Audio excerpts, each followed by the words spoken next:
শ্লোক 24 অহং হি সর্বজগানাং ভোক্তা চ প্রভুরেব চ ন তু মামভিজানন্তি তত্ত্বেনাতশ্চবন্তি তে।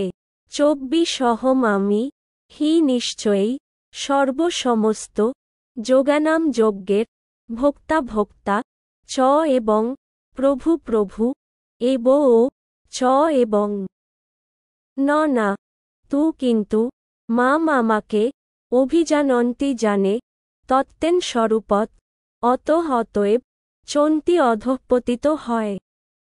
তে তারা। গীতার গান সর্বযজ্ঞেশ্বর আমি প্রভু আর ভোক্তা। সে কথা বুঝে না যারা নহে তত্ত্ববেত্তা অতএব তত্ত্বজ্ঞান হইতে বিচ্যুত। প্রতীকোপাসনা সেই তাত্ত্বিক বিস্তৃত অনুবাদ আমি সমস্ত যজ্ঞের ভোক্তা ও প্রভু। কিন্তু যারা আমার চিন্ময় স্বরূপ জানে না, তারা আবার সংসার সমুদ্রে অধঃপতিত হয়। তাৎপর্য এখানে স্পষ্টভাবে বলা হয়েছে যে, বেদে নানা রকম যজ্ঞ অনুষ্ঠান করার বিধান দেওয়া আছে।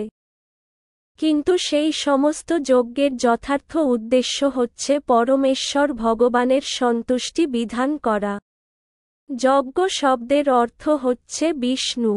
ভগবদ্গীতার 3য় অধ্যায় স্পষ্টভাবে বর্ণনা করা হয়েছে যে, যজ্ঞ বা বিষ্ণুকে সন্তুষ্ট করার জন্যই কেবল কর্ম করা উচিত।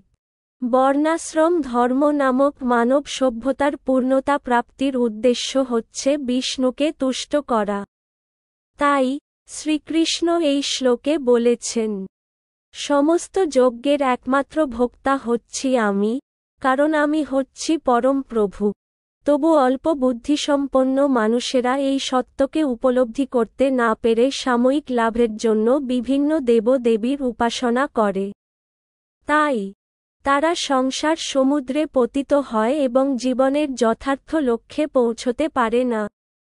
কিন্তু যদি কারো জাগতিক বাসনা পূর্ণ করার অভিলাষ থাকে, তার বরং ভগবানের কাছে তা প্রার্থনা করা অধিক শ্রেয়স্কর, যদিও তা শুদ্ধ ভক্তি নয়, এবং এভাবেই সে তার বাঞ্ছিত ফল লাভ করবে।